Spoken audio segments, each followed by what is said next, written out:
최근까지 조국 딸의 표창장 문제 따위를 가지고 시끄러웠던 정치권입니다. 그러나 그 부분은 솔직히 부끄러운 줄 알아야 합니다. 그 부분을 물고 늘어지며 확대 재생산했던 언론들 모두 반성해야 합니다. 진짜 우리 삶의 패러다임 자체를 뒤흔들어 버릴 수도 있었던 대단한 문제가 터져버린, 폭로되어 버린 상황입니다.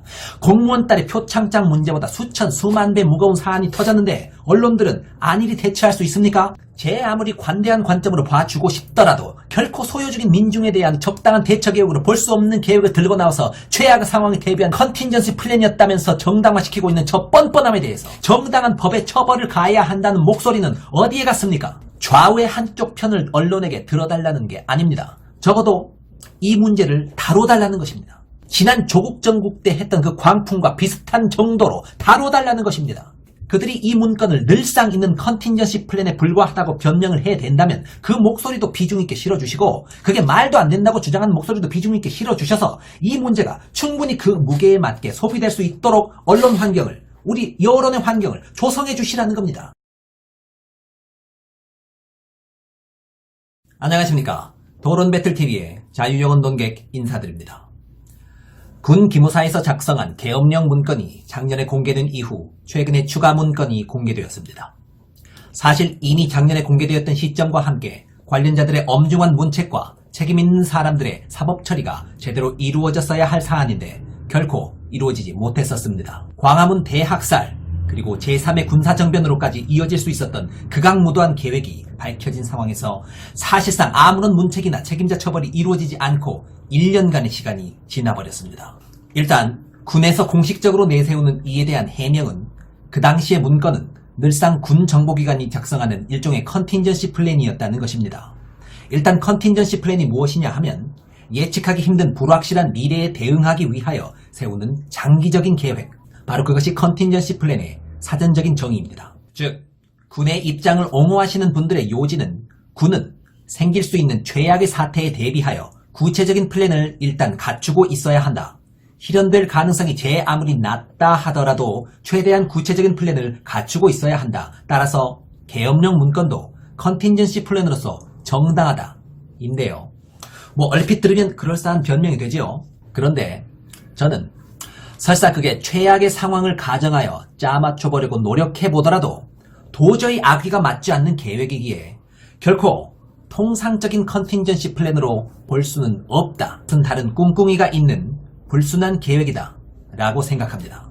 컨틴전시 플랜이라 함은 어디까지나 상정 가능한 상황 중에 최악, 이 경우에 대비한 플랜입니다. 어디까지나 벌어질 수 있는 일에 한정하여 최악의 상황을 가정해야 한다는 것이죠. 당시 2016년 말 촛불 시위가 있던 상황은 민중들이 광화문에 나와서 비폭력 시위를 진행하던 상황이었습니다. 손에 든 것이라곤 촛불밖에 없는 이들이 아무리 격렬해지더라도 그들이 저지를 수 있는 최악의 만행은 고작 눈앞에 있는 경찰 버스를 좀 무너뜨리고 쪽수로 압박해서 경찰들을 무력화시킨 뒤 오합지졸로 돌진하는 상황 정도? 그 정도밖에는 떠오르지가 않는군요. 100번 양보해서 전제를 살짝 달리해서 촛불 시민들이 아니라 죽창 시민들이라고 해봅시다. 무장했었다고 쳐보자고요. 만약 그러했다고 쳐도 딱 진압에만 합당한 수준, 즉 흥분하여 날뛰는 군중을 통제하여 질서를 되찾는 수준으로까지만 힘의 범위가 제한되어 있었어야만 해요. 그런데 군 수뇌부는 분명히 탱크와 공수부대를 투입한다는 계획을 세워서 문서로 남겼습니다. 더욱 가관인 것은 제약, 그 이후의 상황입니다. 기무사가 세웠던 계획들을 보면 결코 소요 사태를 제압한 이후 그냥 물러나지 않습니다. 뜬금없이 방송을 장악합니다. 또한 뜬금없이 국회를 무력화시키죠. 나아가 종북 빨갱이 정치인들을 집에 가둬버리고요.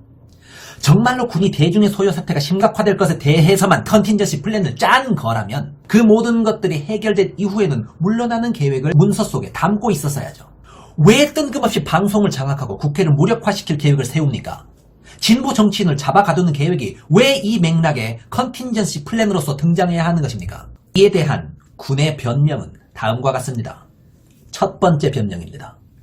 소요 사태에 대한 사후 처리까지 모두 담당하고 떠나는 것이 군의 책무이며 그 의무를 다하기 위해 끝까지나마 지휘권을 잡음없이 수월하게 유지하기 위해서 국회를 해산시키고 방송을 장악할 계획을 세웠던 것이다. 그런데 이것은 비겁한 변명입니다.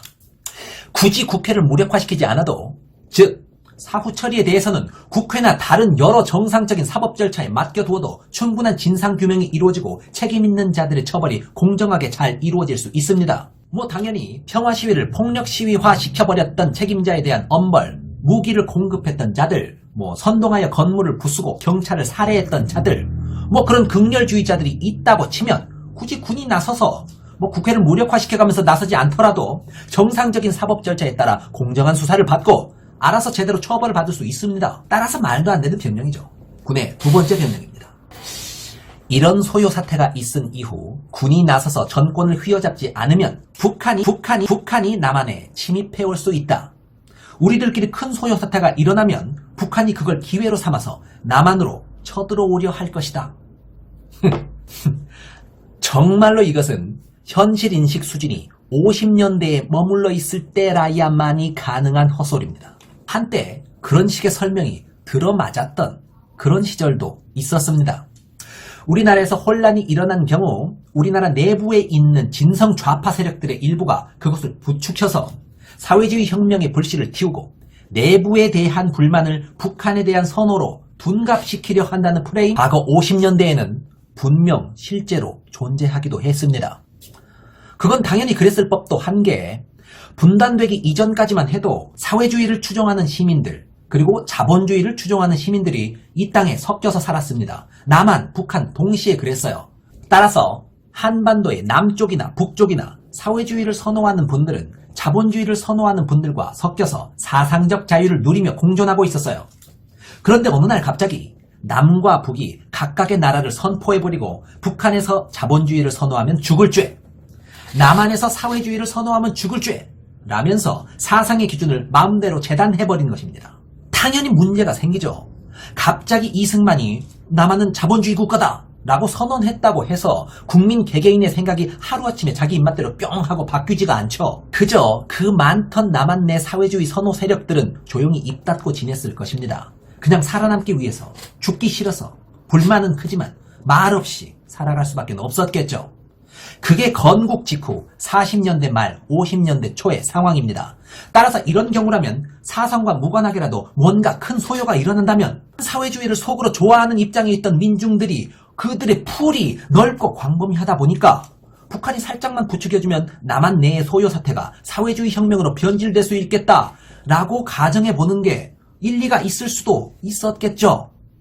사실 그런 식의 똑같은 발상을 가지고 이승만이 일으켰던 대학살이 바로 보도연맹 대학살 사건입니다. 보도연맹 학살 사건은 참고로 북한이 쳐들어온다는 소식을 듣고 혹시 북한에 동조할 남한 내 사람들이 있을까봐 가능성 있는 모든 잠재적인 배신자들을 죽이라는 명령을 내렸던 대참극이죠.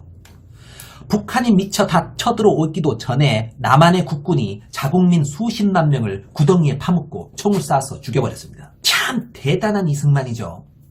정말이지 끔찍한 일이지만 그래도 그때는 50년대니까 100번 양보해서 그런 발상을 했던 것, 그 배경 자체는 이해드리려고 노력하고 있습니다. 자기 딴에는 일종의 컨틴전시 플랜을 내세운답시고 자국민 수십만을 구덩이에 파서 죽여버렸던 건데 그래도 그건 그럴만한 건덕지라도 있었던 것, 그것은 인정해드립니다. 그런데 지금이 그때와 같은 상황이냐고요. 소요 사태가 있으면 다수의 민중이 동요하여 마음속에 품고 있던 공산당 만세를 외칠 것 같은 바로 그런 50년대와 같은 상황이냐고요. 지금은 이미 체제의 우수성 논쟁이 끝난 상황입니다. 공산주의 따위 추앙하다가 민중들이 쫄쫄 굶어 죽고 독재자 돼지 추앙하고 있는 북한의 민낯을 모두가 똑똑히 직시하고 있는 시점입니다. 그때처럼 가지 못했던 길에 대한 갈망에 넘쳐서 사회주의 유토피아가 존재하리라 환상의 착각에 빠져서 사는 어리석은 민중들이 현 시점 남한에 득실득실 할까요? 말도 안 되는 얘기죠. 어디에 그런 바보 같은 자가 있습니까? 이미 자본주의의 달콤한 맛을 남한의 민중들은 확인했고 누리고 있는 중입니다. 불쌍하니까 북한과도 좀 친하게 지내주자 정도의 주장은 있을지도 모릅니다. 그런데 우리도 빨리 북한처럼 헐벗고 굶주리자 라고 주장하는 신놈은 절대 없다는 얘기죠. 이런 상황에서 우리끼리 소요 사태가 난다고 한들 그래서 설사 북한이 사주하여 사회주의 혁명 해라 라고 부추긴들 한국에서 적화혁명이 일어날 수 있겠습니까? 그리고 애초에 그런 일이 절대 일어나지 않을 게 뻔한데 북한이 나만 좀 시끄럽다고 해서 이게 기회다 싶어서 쳐들어오겠습니까? 북한 뭐 병력이 남아돈답니까? 북한이 그리고 바보예요? 남한의 사정을 그렇게 모를까요? 그리고 100번 양보하여 북한이 쳐들어온다고 칩시다. 그런데 정말 그 상황, 북한이 쳐들어올 상황이 두려웠던 거라면 우리 군은 북한군이 쳐들어올 만한 위치에 병력을 집중하고 있었어야죠. 왜 광화문에 집결해서 자국민을 학살하고 있습니까? 정말 진심으로 군이 두려워했던 게 북한이 쳐들어오는 상황이었던 거라면 광화문의 소요 사태는 철저하게 경찰에게 맡기고 국방 쪽에 최대한의 병력을 밀집시켜 그 침략에 대한 대비를 했었어야죠. 안 그렇습니까? 그렇다면 정말 군 기무사는 아직도 50년대 수준의 시각에 머물러 있었기 때문에 저런 식의 계획을 세웠던 것일까요? 저는 결코 아니라고 생각합니다. 군 기무사는 군사 내에 최고 브레인들이 모이는 곳입니다.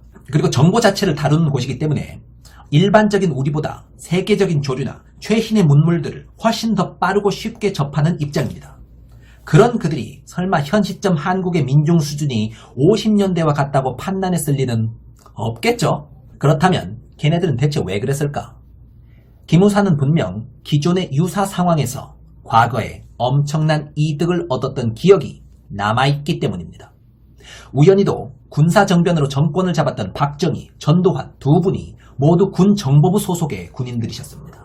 군사작전을 위한 군정보를 수집하고 동향에 민첩히 대처하고 나아갈 방향을 세우는 군정보부. 이들에게는 나라가 혼란할 때 우리가 나서면, 우리가 쥐고 흔들면 정권을 찬탈할 수 있다라는 달콤한 기억이 내재되어 있습니다. 대한민국에선 역사적으로 권력교체의 소용돌이를 이끌었던 두 번의 큰 소요가 있었죠. 4.19 혁명 이후 혼란한 틈을 타고 군이 일어선 5.16 군사정변, 그리고 김재규 열사의 박정희 저격 사건 이후 혼란한 틈을 타고 군이 일어섰던 12.12 군사반란. 대한민국 내에 큰 소요 사태가 등장할 때면 어김없이 그들은 일어섰습니다. 그리고 정권을 마음대로 찬탈하였습니다. 아마 군 정보부 기무사로서는 꿈과 같은 좋은 날이었을 것입니다. 당연히 이 좋은 날 있었던 노하우들을, 그 좋은 날을 만들어냈던 노하우들을 기록하고 연구했었겠죠. 이때의 노하우들이 열거된 문서가 바로 이번에 공개된 기무사 계엄령 문건이라고 저는 생각합니다. 소요 사태를 일으킨 비무장 군중을 진압하는데 공수부대와 장갑차를 투입한다? 군중 진압까지 했으면 됐지. 남아서 전권을 휘두른다? 1차적으로 국회를 모력화시키고 진보 정치인들을 감옥에 가둔다? 방송을 장악하여 관련 내용을 일체 내보내지 못하게 한다? 이런 뜬금없는 계획들은 결코 민중 소요 사태에 대한 컨틴전시 플랜이 아니라 기존의 정권을 찬탈했던 노하우를 지금 상황에 녹여본 정권 찬탈 굿데타 플랜이라고 보는 것이 여러모로 보아 타당합니다. 최근까지 조국 딸의 표창장 문제 따위를 가지고 시끄러웠던 정치권입니다. 그러나 그 부분은 솔직히 부끄러운 줄 알아야 합니다. 그 부분을 물고 늘어지며 확대 재생산했던 언론들 모두 반성해야 합니다. 진짜 우리 삶의 패러다임 자체를 뒤흔들어 버릴 수도 있었던 대단한 문제가 터져버린, 폭로되어 버린 상황입니다. 공무원 딸의 표창장 문제보다 수천 수만 배 무거운 사안이 터졌는데 언론들은 안일히 대처할 수 있습니까? 제 아무리 관대한 관점으로 봐주고 싶더라도 결코 소요적인 민중에 대한 적당한 대처 계획으로 볼 수 없는 계획을 들고 나와서 최악의 상황에 대비한 컨틴전시 플랜이었다면서 정당화시키고 있는 저 뻔뻔함에 대해서 정당한 법의 처벌을 가해야 한다는 목소리는 어디에 갔습니까? 좌우의 한쪽 편을 언론에게 들어달라는 게 아닙니다. 적어도 이 문제를 다뤄달라는 것입니다. 지난 조국 전국 때 했던 그 광풍과 비슷한 정도로 다뤄달라는 것입니다.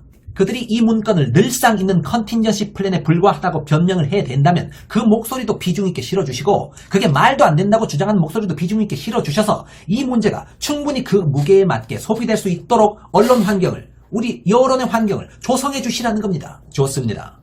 정통 언론들이 이 부분을 크게 다루지 못한다면 우리 민중들이라도 나서야 합니다. 우리 삶을 통째로 뒤흔들 만한 대단한 큰 사건이 그 무게에 맞는 사회적 논의를 거치고 정당한 법적 절차에 맞는 상황으로 귀결되기를 마음 깊이 기원합니다. 그 전까지 우리는 계속 떠들겠습니다. 감사합니다.